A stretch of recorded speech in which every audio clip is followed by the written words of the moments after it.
grace, amazing grace. Is that?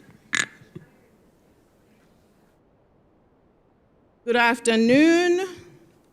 We are the first people you're coming to see after lunch. So we are not going to make you sleep today. They always say that after lunch, people want to fall asleep. Not this session, because we're talking about civic engagement.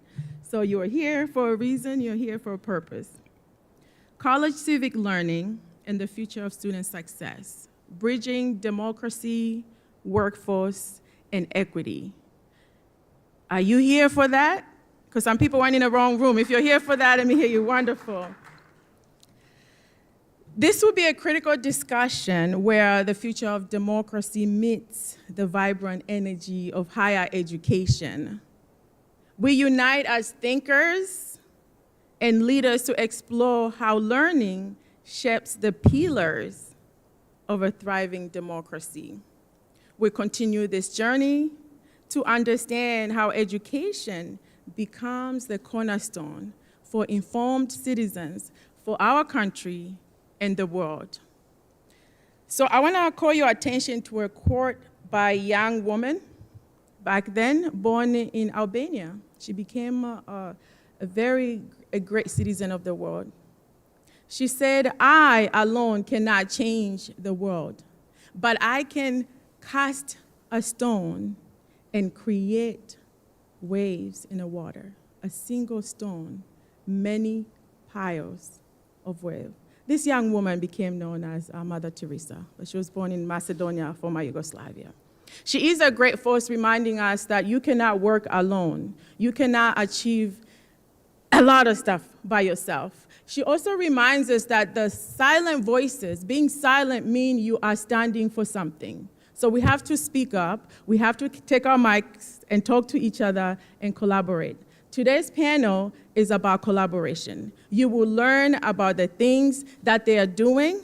You will learn how they are collaborating, because we're not gonna let our democracy, our civil rights, I pay my taxes, y'all. So I need to have my voice out there. So let me introduce you to our lovely panelists. You have a wealth of knowledge. I will start with Mr. John Lane, who is a VP of Academic Affairs and Equity. He loves to travel, artistic collaboration, and he loves to read. So if y'all got some books, just give it to him. So Mr. John Lane, he's our first panelist. Yes, welcome our panelists.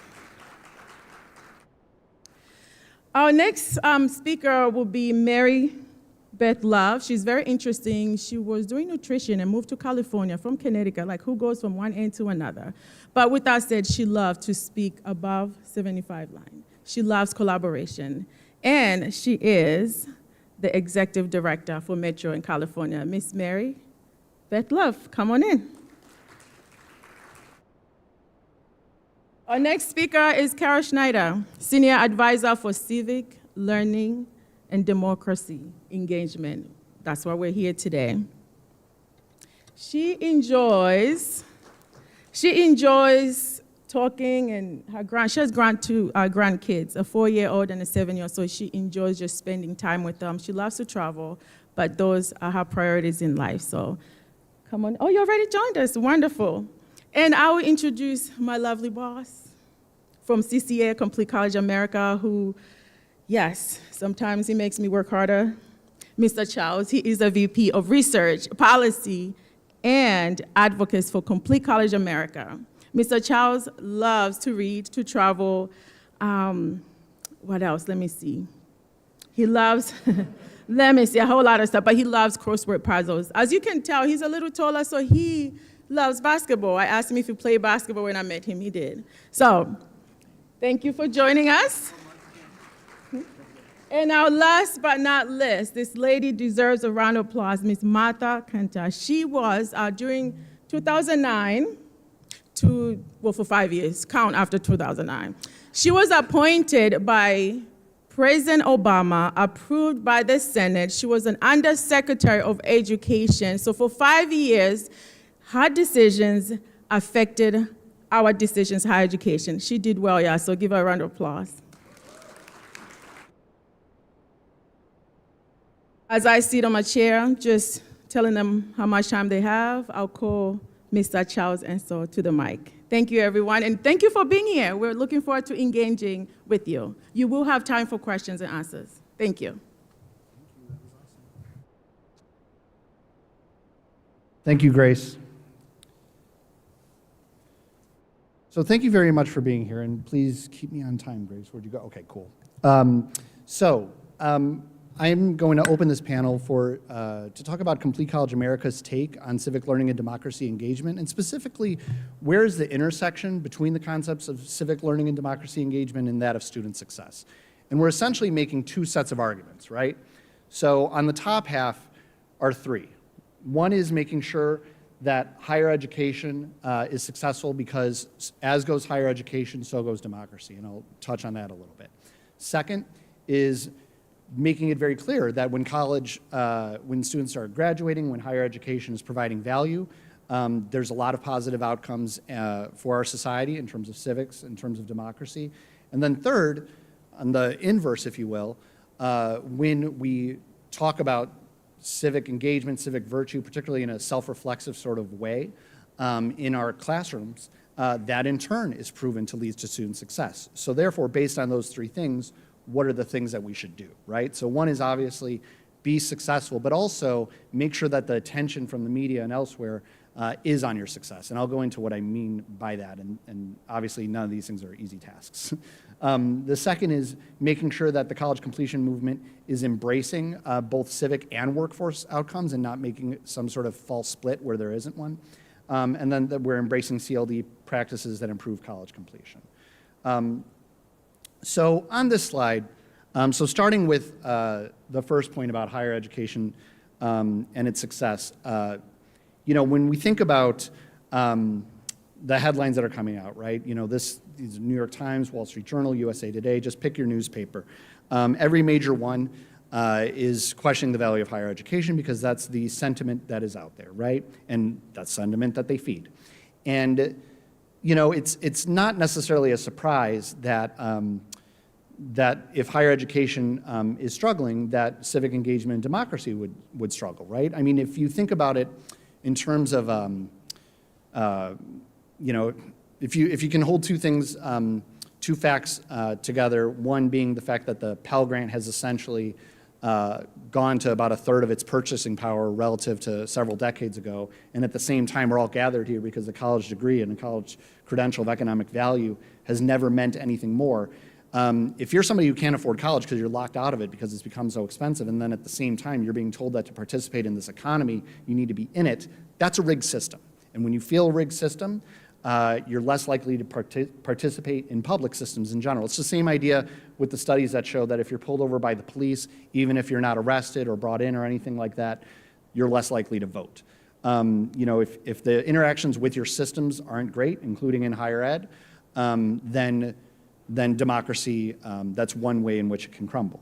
Now, the second piece, almost on the opposite side of things, is of course when higher education is working very well, when it's affordable, when it's getting through, when students are graduating, we see not just the workforce outcomes that we talk about throughout this convening, as we should, but also, obviously, higher education attainment, I don't think I need to tell this room, is very important for democracy and citizenship. And this recent work from the Lumina Foundation in collaboration with Gallup shows that out of 52 indicators outside of workforce indicators for college value, on 50 of them there was a positive correlation between college completion and civic learning and democracy engagement. The three that come to mind for me are you're almost 150%, you're more than 150% likely to give to charity if you have a college credential than not. You're almost twice as likely to report that you're having good health outcomes if you complete college versus not. And then obviously in the whole civic participation section of this report, voting is off the charts, right? So there's a strong linkage between completing college when it's done right and the vibrancy of our democracy. Then finally, this is, again, this is an area where we're always looking to, do more research to make sure that we tease these things out better. But there was a strong meta-analysis done a little over a year ago of all the studies that show civic learning and democracy engagement high impact practices in the classroom as well as outside the classroom, and how that's leading to our predictors of college completion, right? Your retention, your credit accumulation, your graduation. And they found 13 studies that you can pull out that when taken together provide a fairly robust evidence base that if this is somehow integrated into the offerings for students, they're going to be more likely to be successful. And we're going to, after I'm done, we're going to actually go into a case example of that. So what can we do about it, right? If we're saying that, these three things are true, that, trust in our public institutions and in higher education is critical, that when we're doing our jobs, that democracy improves, and if we inversely bring that into our student success and academic programming, things are better, what can we do about it, right? And so the first thing that at CCA that we're suggesting is first, the hardest problem of all is trying to get some media attention onto college in a way that matters, right? So I think that we all feel this, right? But like, what has been the biggest higher ed story of the last week? Penn, right? Penn, Harvard, MIT. Before that, and again, this is a very important topic, I'm not saying that, but affirmative action, which again, is impacting the 7% of colleges that are somewhat selective. Meanwhile, this 93% of colleges that aren't, the purview of, more resource and elite institutions that actually, serve the students that are truly acting as the engine of economic mobility, these are not getting any of the media attention. And I think a recent Hetchinger Report article actually, really, there's a quote there that I think, summarized exactly what I believe we need to be doing, which is higher ed is not weak, right? It's the elite institution. I'm going to say that it's elite institutions that are weak. Like that's where the weakness is. But we're not paying enough attention to this. And if we don't do enough attention to this, and if we don't prop this up, and if we're not super successful, then that's going to be a negative relationship with civic engagement and democracy. And then, of course, what will happen there, this is getting to that fifth point, is making sure if we don't do our jobs on the civic learning and democracy engagement front, we'll actually screw up the workforce front, right? So, we pulled, the common CLD principles, and then we hit that against, the McKinsey future of work. These are two things that don't speak to each other. But then you look at it, right? It's like critical inquiry. That seems a lot like critical thinking. Communication seems a lot like communication. Collaborative decision-making seems a lot like the relationship building, right? So it's like we need to get this message out and absolutely blast the false choice because this is what employers want. Then finally, we need to bring in practices into the classroom. So again, I'm not saying higher education is strong. However, we know that this conference, that an organization like Complete College America is laser focused, even if we're building completion gains, if we're still graduating fewer than 1 in 5 full-time students who start full-time at a community college in 2 years, and if we're at 40% for 4 and 4, if we're still having big pandemic effects in terms of enrollment, then we're not going to hit the attainment goal that we need for strong citizenship as well as for a strong labor economy. So I'll say that at CCA, to wrap this up, what we're looking at, so we have our 4 pillars of student success. So look, you can go to CCA 101, you can talk to me later, but I mean, just really quickly, pathways metaphor, purpose is your destination, structure is your semester by semester map, momentum is the speed with which you're going, support is the guardrails to keep you on track. We're now looking at how we're embracing CLD principles into our pillars. These are still under discussion, but these are the things that we're finding, right? Just making sure that as we talk about economic mobility, just like at the CUNY system with their chancellor, they're talking about civic mobility. What are the ways that we can be building that into the student purpose and the student journey? When it comes to structure, what are, and you're going to be hearing from Mary Beth Love in a second, but like what are the civic learning and democracy engagement outcomes that can actually be milestones within the student experience? How does it influence our integration with the workforce and with K-12 to make sure that we are being able to give credit for these sorts of skills that already exist that you wouldn't necessarily immediately associate with workforce, and then obviously with the support. And I think this is the biggest thing that, if I may be so bold, that your program does, is this self-reflexivity on your awareness in systems, including rig systems, and how to know the rules as a student in order to break them properly, right? So The last thing is, the big thing for us at CCA is what is the call to action for the student success community, right? And we're going to be sharing these slides. I'm already out of time. We've got a lot of talkers on this panel, and I'm the worst. But I'll say this, that there's 3 things I want to hit on. One is making sure that it's in your curriculum, right? So making sure that we're building in these practices because we know that's where the high impact practices are showing to bear fruition. Second, you talk about future ready, we're about to go into 2024. If you ever want a time that you can really magnify this out, we've got yet again, every 4 years, it always truly is the most important election, and so we're about to come to that again. So this is a great time to be very reflexive in terms of how you're building that into your advising and into your academics. And then finally, this whole group, policy advocacy, right? Like how are we working at CCA? How are we working with SHIO? How are we working with the full CLD coalition? How are you joining the CLD coalition? How are you working with us to make sure that this truly becomes a movement that we're hanging our hat on and we're seeing results come next November in every sense? So with that, to exemplify it, I would like to turn it over to Mary Beth Luff.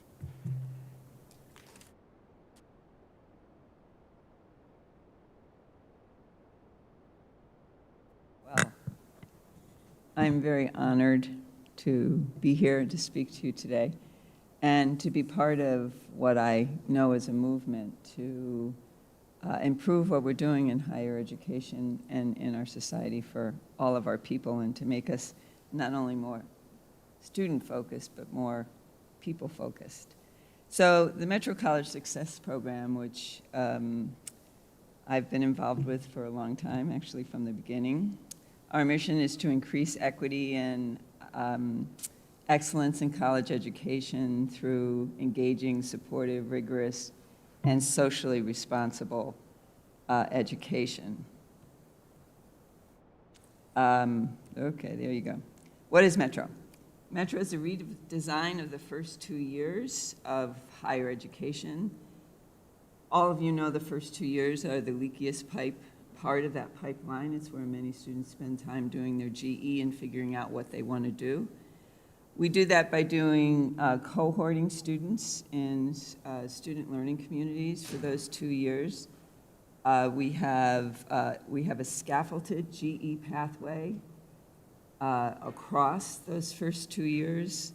We do wraparound student services. We've developed a very strong faculty community, and we do curriculum and pedagogy for civic learning. I'll talk more about each of these in a minute. Our campus is not one of those, whatever percent it was, that is the elite campuses. We are at San Francisco State in Metro. We are now serving 32% of all first-time freshmen. 91% of those students are first-gen, underrepresented, or low-income students, and they represent 46% of the freshmen at San Francisco State. 10 minutes, we've been doing this for 13 years, so 10 minutes, I could never do this in 10 minutes. So there it is in 10 minutes. There's the picture of all the things you do, and if you've been at this for a while, you do that, and then you do the next thing that you learn, and that hopefully your data and your students help you know where to go. Really quickly, our student learning communities are all GE courses. We do engage math, the Golden Four. We see the curriculum, and our program is pretty classroom-based. I think the word we used when we started was students don't do optional. So we teach all of our faculty how to be retention specialists, and our students get long-term peer support. It's 4 semesters of them being in a community in one way or another with about 70 other students who all are career focused. So one is, we've got 4 STEM academies, we've got 3 health academies, so they're really broad career themed focused. Our student services is mostly student-led. We've got a good, robust team of 5, but we probably have about 30 students working along with those 5. We have a very loving environment for the students to come to. Looks like a student-centered space, and they get to go there for academic advising. The thing about our student services is basically we never send them to the next place to go. We solve their problem right then and there. We might need to walk them over to financial aid or have one of the students, but we don't pass them on. It's sort of we're going to solve it for you, because they don't come to us unless they really need us, and they're already frustrated. Our systems are complicated, as you well know. We have a very interconnected data system that helps us know where to go. For instance, we know the students who have more than 2 DWFs. We know the students who aren't showing up for class. We know, and we have a system of getting that out to the instructors to say, this young person needs support. And the thing that I will talk a little bit more about today, because I think it's what I don't see as much, is I think it's a place of work for us, which is faculty involvement. We really work closely with faculty, and you know what? I think faculty are as isolated as students are. So if you want to get a system of belonging, at least in our institution, faculty travel a long way to come. They're not the Harvard faculty who are teaching 1 class every 2 semesters. They're teaching 3 classes, so they're on campus a lot. And we really work with them to help them feel teamwork, to help them feel belonging, to bring a culture of support and love to them, and to help them help each other become better teachers. That's a very exciting part of our work. I have looked at your 4 pillars, and I want to just say a little bit about each one of these and how we bring that to life, because I think it's really as important that we give a student experiences of what we're teaching them, especially around democracy and agency, as we do talk to them about how important it is. So one of our purposes is to really instill a love for learning in our students, and we do that by teaching them about the agency they have to create a better world for themselves and their families. And we do that by connecting what we teach them in this 2-semester class. And remember, it's 2 semesters, but then they have the GE faculty that we involved. So they write about it, they speak about it, and they're all communication. Their math course, instead of red balls and yellow balls, it's like who's in jail and who's not. And is there any statistical significance to that? So everything they learn is bringing forth what they see as real challenges that they themselves are aggravated about, or real joys that they themselves, and real resilience. And probably the biggest thing that's happened in the 13 years that we've been doing this is we've really turned up the resilience and the power of the communities that they come from, that our students come from, that our faculty come from, as well as the challenges that they face. So that's been a really good thing. We connect their lived experience to the wider social forces, and those wider social forces are affected by policy and the vitality of our democracy.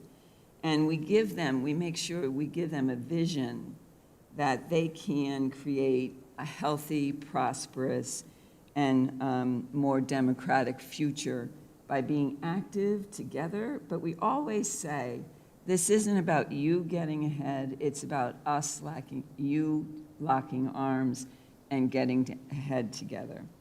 We build community, faculty, and students. This is all about purpose, part of our purpose. And Grace asked me, what is the thing that I thought differentiates me? And I think that I just looked right back at her and I said, I think it's what differentiates you, which is my love for and ability to connect with other people. And so we talk with that to students about being mutually supportive and helping each other. And then we motivate retention and graduation by teaching why math is important, why public speaking is important, why critical thinking is important, why seeing ourselves as part of a vibrant democracy is important. And then all of a sudden, the work they're doing in math makes sense, as opposed to it being something they just have to click off. And then we work with the math faculty to reinforce that. As far as structure, we don't just do that for a year, we do that for 2 years. So we learned, and I heard from MDRC, MDR, yeah, the evaluation company, when they were studying learning communities, and what they found is that if you do it for a semester, it works, and then it works for the next semester, and then it works for the next semester, but then it goes away. The impact goes away.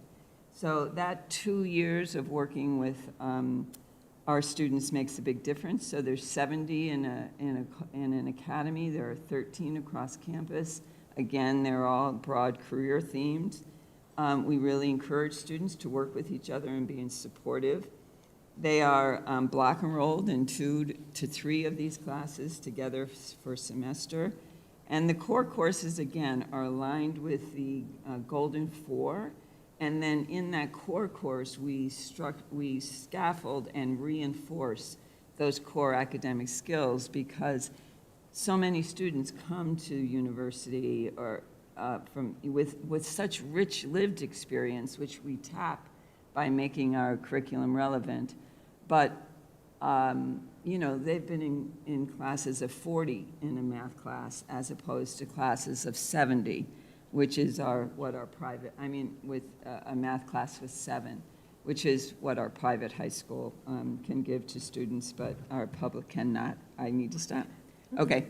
All right. So momentum, we connect real data and we do just-in-time support, and then we do all the wraparound things that we've heard, advising financial aid, all of that. Our student outcomes are developing a critical consciousness in students, helping them understand being agents and bringing agency in their work, and then fostering solidarity. We have really been doing very well through the 13 years that we've existed. Our retention of Metro students is significantly higher, and our graduation rates, as you can see, is as well. Our equity gap, I don't need to see the number. The blue is us. The yellow is our comparison of URMs across campus. And, okay, I'm sorry, then, okay, my last slide, which is just this, is, well, it's not going forward. Okay, hold on. All right. Oh, I got to get that back for Carol. All right, so it's not me, guys. This button's not working. All right, so my last slide is just a wonderful picture of our students, because I think, I don't need to say this to you, you know this. Working with students is so enlivening, and especially when they get that aha moment that they can do it, and that then they turn and help other people do it. So it's really it is our honor to work with our students, and they're the best part of what we do. It is now my pleasure to introduce Carol Geary-Schneider, who is the Senior Advisor for Civic Learning and Democracy Engagement Coalition. She thought she was going to retire, but no, there was another big thing she was going to gift to us in higher education, and that is this. Thank you,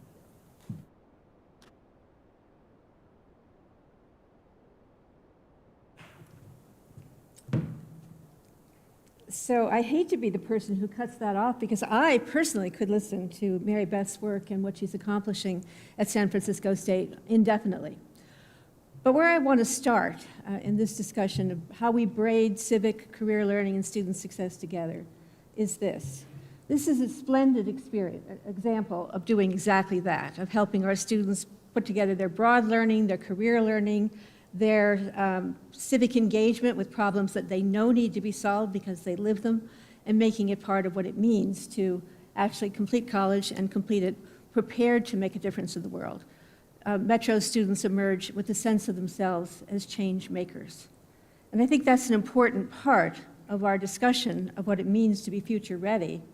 Not just that our institutions are ready, but that we are very self-conscious about ensuring that our students are ready to make a better future for themselves and for their families, to be part of the changes that are necessary to success in the economy, but also to have the same skill set that they bring to the problems that need to be solved in our society. So for me, and for the CLD Coalition, I believe, what we mean by the future of success is that our students graduate ready to be change makers. And the fact of the matter is, splendid as this example is, there are lots of you out there who have been doing this for a long time. There are many examples out in the world of broad access institutions, not the 7%, but the 93%, where in fact, in one way or another, civic learning has been braided into students' ongoing educational experience and made part of what they mean by success. For example, I know there's people here from Gutman. Gutman has built a two-year community college experience that's driving up the numbers in terms of two-year retention and graduation, but also has built a sense of social responsibility for the New York City community into what they mean by education at Gutman. And I could go on if I had more time. But the point is this. Everything I'm about to talk about could not be discussed if there were not already an important civic learning movement that has been going on for decades. I want to acknowledge my colleague, Kathy Copeland, who's here from ASCU, American Democracy Project, 20 years old. Campus Compact has been doing this since the 1980s. My own former organization, AACNU, since the 1990s. We have a lot on which to build. And what I'm going to talk about next is how we move from where we are with some splendid examples of civic-minded, student success-oriented learning to a movement in which our goal becomes this kind of learning for every student because our democracy so needs it. So a couple of data points.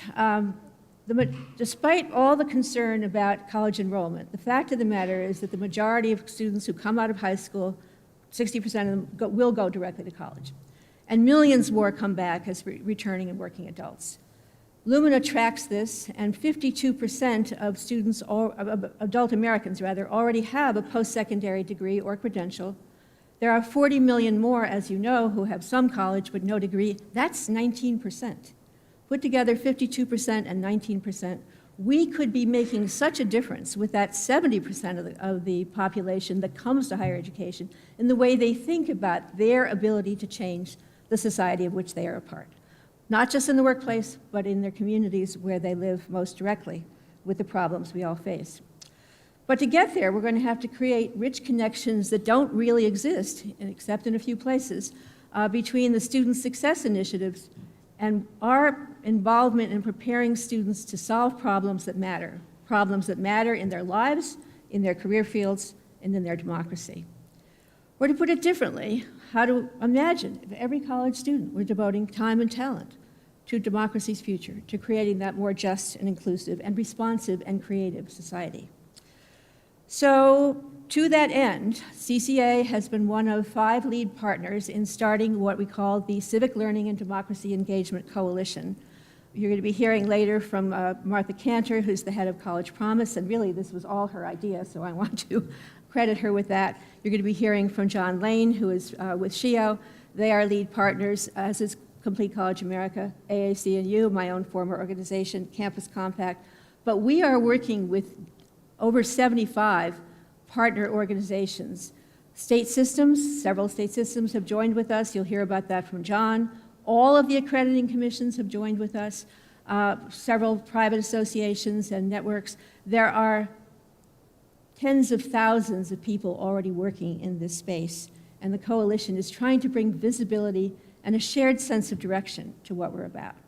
So what is it we mean by college civic learning? What are students supposed to gain from it? One of the first things we did as a coalition was an analysis of different reform agendas related to civic learning and vitality. One is the whole notion of helping students develop a sense of identity, of purpose, of voice, of social power, what Mary Beth has just talked about. A second movement, influential in many of your states and already achieved in some of your states, is students should be required to take courses that have something to do with democracy, the Constitution, core texts, founding texts, freedom movements, human rights, societal diversity. A third is what we call action projects here. Action projects included in courses for the degree. And there, the big effort is service learning or community-based learning, getting students working on problems that matter for credit as part of their degree plans, but on problems that matter to the community and with community input and partnership while they're doing it. And then finally, what we're calling a set of high-value skills, of which I would say at this moment in America's history, the two top important ones are productive engagement across difference and collaborative problem solving with people who are different from yourself. We have been witnessing the utter failure of our community to build that kind of capacity in people who are today protesting about truly important issues. So this coalition has drawn all this together in a shared proposed framework for college civic learning. Purposeful civic engagement stands at the center, and that's the notion of where the student is. The student's own journey, what he or she thinks is important, chooses to work on, their majors, their fields, the problems they undertake, opportunities to reflect on who they are becoming, where they're going, what their societal roles would be, to make their own choices, not to be told what to think about democracy, to be told that they should think about it, and to make their own choices about the role they want to take in their society. The second dimension is democratic knowledge and levers for change, actually learning about not just how democracy is supposed to work, but all the things that are built into our Constitution that make it hard to change democracy, and helping students discover the role of social movements, of standing together in solidarity, as Mary Beth has just said, in order to make changes in their society. To build those practical experience courses and projects into their expected curriculum, especially in relation to their majors, so that they're working on public problems that are related to whatever field they're in, and take your choice. Is it technology? Is it AI? Is it health? Is it education?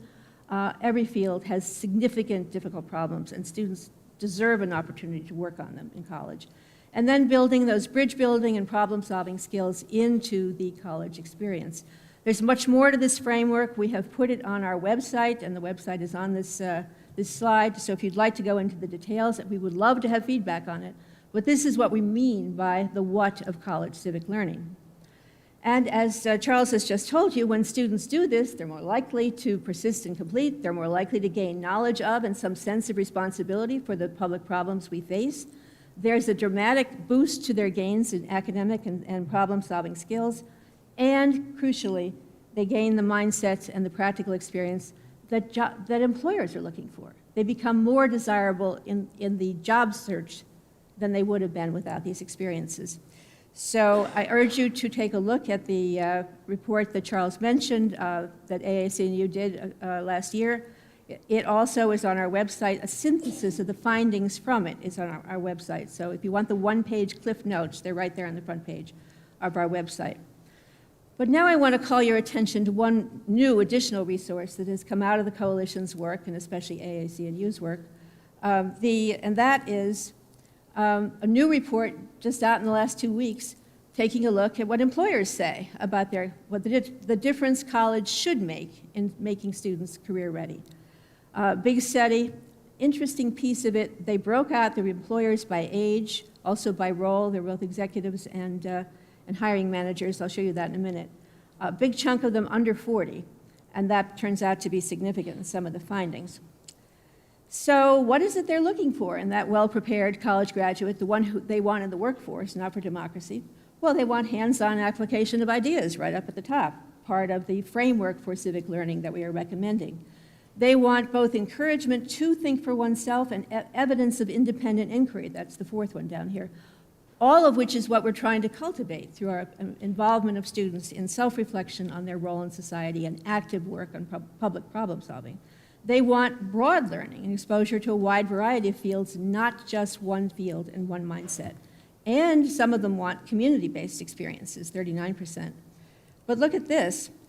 These are the same findings on the same list for employers under 40.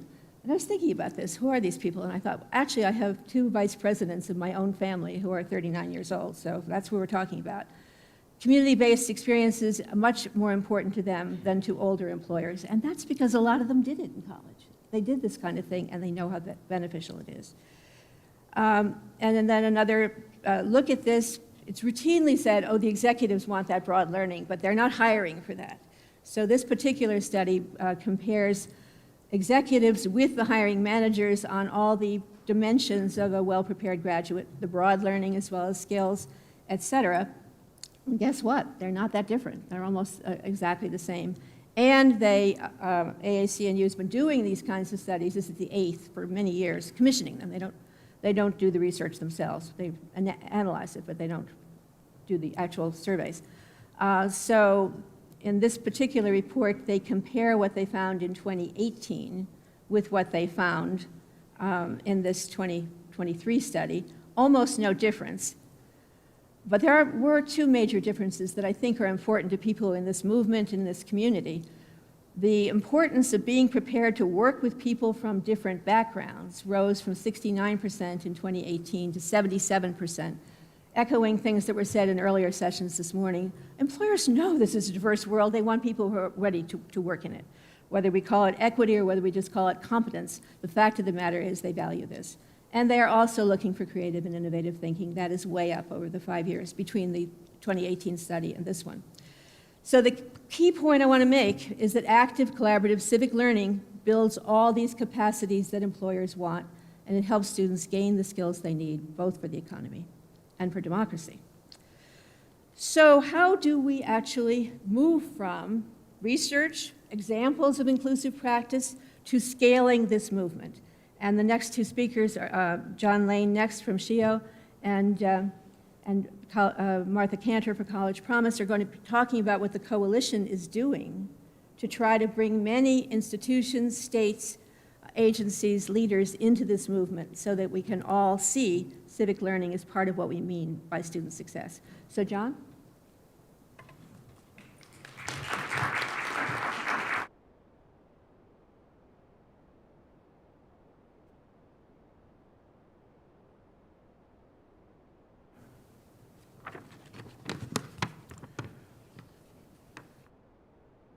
Thank you, Carol, and thank you, Charles and CCA, for this opportunity for a few comments about capacity, mobility, and readiness. SHIO is the Association of the Higher Education Leaders of the 50 states and U.S. jurisdictions. Our shared vision is equitable higher education for all through a mission of policy support, advocacy, and capacity development among our members. We're confident the growing multi-state collaborative, or MSC, we facilitate with NASH is the right engagement model for our memberships of state higher education agencies and systems. The collaborative is timely for state higher education priorities as well. And perhaps most importantly, as Mary Beth and as Carol have both elaborated upon, the collaborative is intentional about promoting and preserving student-centeredness as community and democratically engaged and civically learned. And we think this is essential to their transformative education experience. The multi-state collaborative promotes robust student-level policies and programs to accelerate student learning among all types of higher education systems. 8 states or systems have officially joined the MSC. 11 total participate. Among them are Arizona, the CUNY system, Kentucky, recognized during the award ceremony last night, and Virginia, to name some. Another 4 states have expressed preliminary interest in joining. These 15 are across all geographic regions nationwide, represent the breadth of the political spectrum and the breadth of state higher education governance models, initiatives, and the availability of resources. Their state and system higher education leaders agree to 3 principles. First, that public higher education has a civic mission, if not responsibility, to prepare students to participate in civic and democratic life. Second, that some form of civic education should be a part of the learning experience of all the 2- and 4-year institutions in their statewide systems, and that distinction is indeed important. Third, that joining a learning community of states and system heads to share leads to shared development while honoring the uniqueness and capacity within each state to do so. So for these reasons, capacity, mobility, and readiness are essential to ensuring that all students do in fact participate and that they participate lifelong. Before quickly citing two examples, I want to pause to recognize the co-chairs of the Multi-State Collaborative, Richard Freeland and Nancy Shapiro. Richard is the former commissioner of higher education for Massachusetts and president emeritus of Northeastern University, and he represents SHIO, and representing Nash, Nancy is the associate vice chancellor of the University System of Maryland. And I'll say that by co-chairs, we confess that what we really mean is that they're the gears and drivers of the collaborative's growth state by state across the state's dynamic differences, and it certainly would not happen without them. So thanks on all our behalf to Nancy and to Richard. In the Multi-State Collaborative, we've identified a number of important topics for exploration, such as developing civic skills and disposition, alignment with K-12 that Carol has cited, and campus-level capacity building.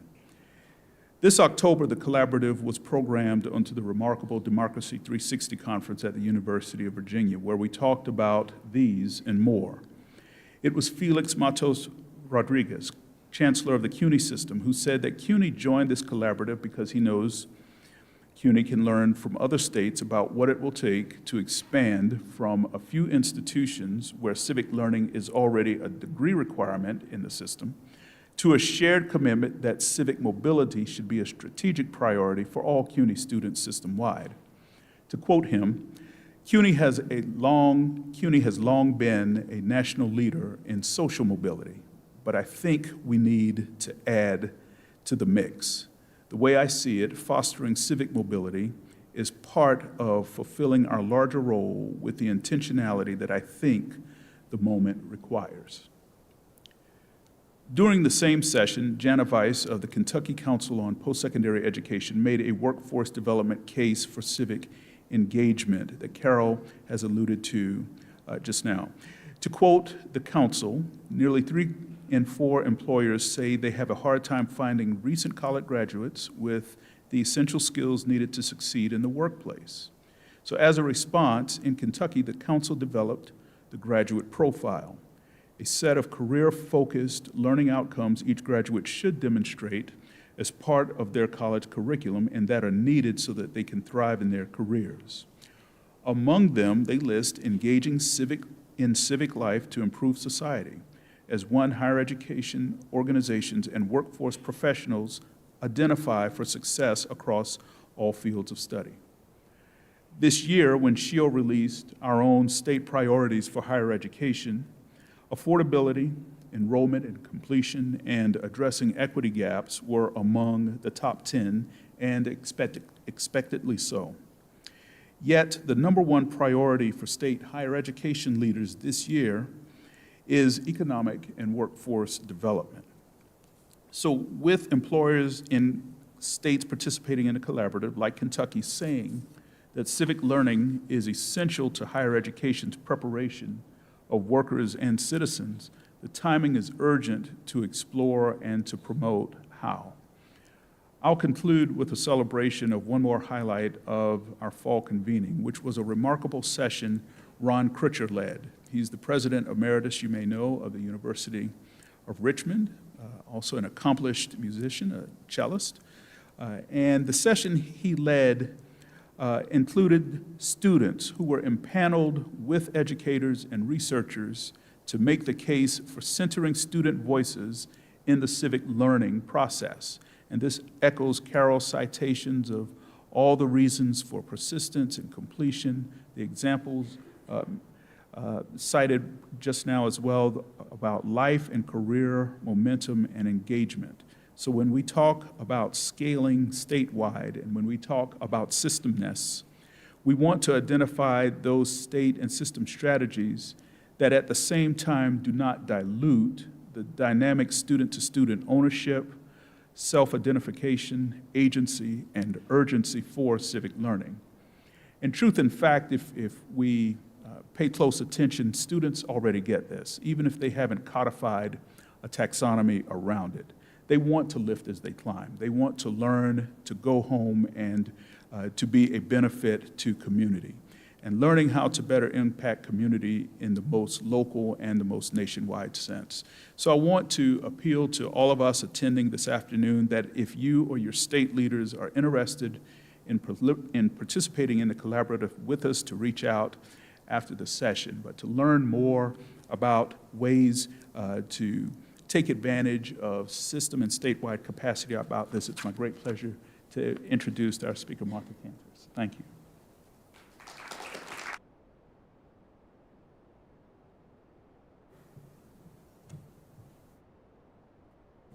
I want to make sure we stay on time and have time for questions.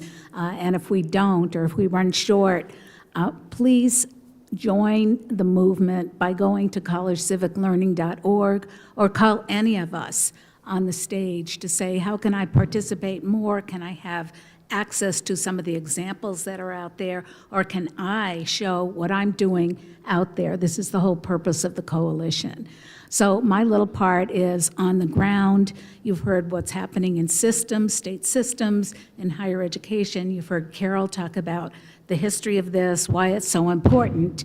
And I want to just give you a quick flavor, sorry, I don't know why this is happening, of why we think in College Promise that there are three, what I would call cycles or pieces that work together. So when you think of the jobs that all of us are doing, I always think in terms of college, career, and community. Because if we don't have those three things, and especially by community, meaning the larger civic purpose, the responsible citizenship that we'd like to see from every student, all those things that are in the impact and the indicators that you're familiar with, that's what we'd like to see in our students. And so what is College Promise? Very briefly, we're a national organization. We've been looking at and helping the College Promise programs grow. We're almost 10 years old, we're in year 9. We started with focusing on how can we make tuition free for students. And we now have 450 communities in 30 plus states. The latest is Massachusetts, you might have heard of.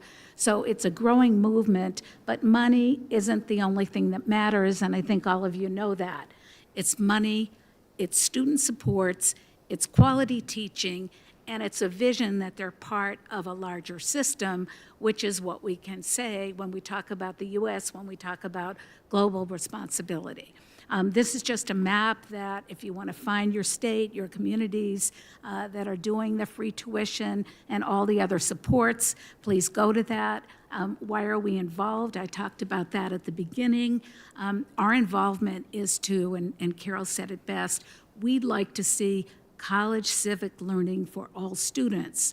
So our part, looking at these 450 communities and states, is to say, how can we help infuse this purpose, the purpose, and I think it ties back to Complete College America's goals, the purpose that in the larger sense, we want every student to have the ability to tackle those huge social problems, whether it's they're taking mathematics or IT or nanotechnology or nursing.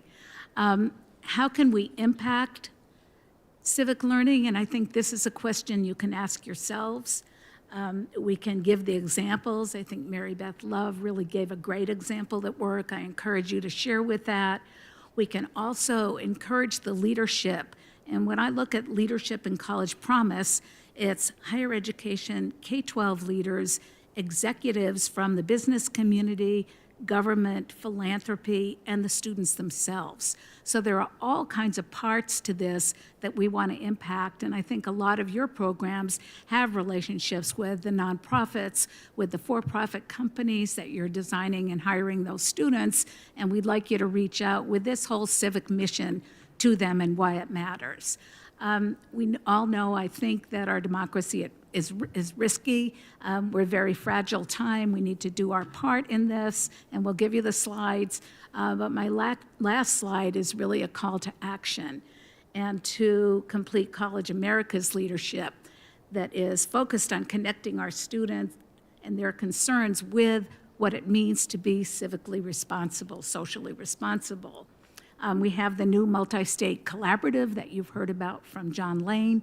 That's really exciting. So if those of you are SHIOs that want to do more with that collaborative, we welcome that, and definitely talk to John. And the College Promise leadership, I mean, we're moving from affordability with future-ready civic and career learning. So with that, we want to give you the access to the website and encourage you to please communicate with us. And with that, I'm going to turn this back over to our wonderful moderator, Grace. Thank you. Yes, yes, yes. Yes, we didn't put you to sleep, right? You're still here, you're still awake. Thank you so much. You have been a lovely audience. Give yourselves a round of applause. Oh, come on. You are a good audience. Yes, that's what's good. Now let's give our panelists another round of applause. Thank you, thank you. Before you leave, I want to remind you that you have to do the survey. We want to know how this session went. It's in your app. If you have any question, let us know. Our panelists will be here. We didn't have enough time for questions. CCA is respectful of your time. So we will let you go, but fill your survey and ask them if you have any questions afterwards. And I have been your moderator, Dr. Grace Mkupa, Policy Director for Complete College America. Thank you.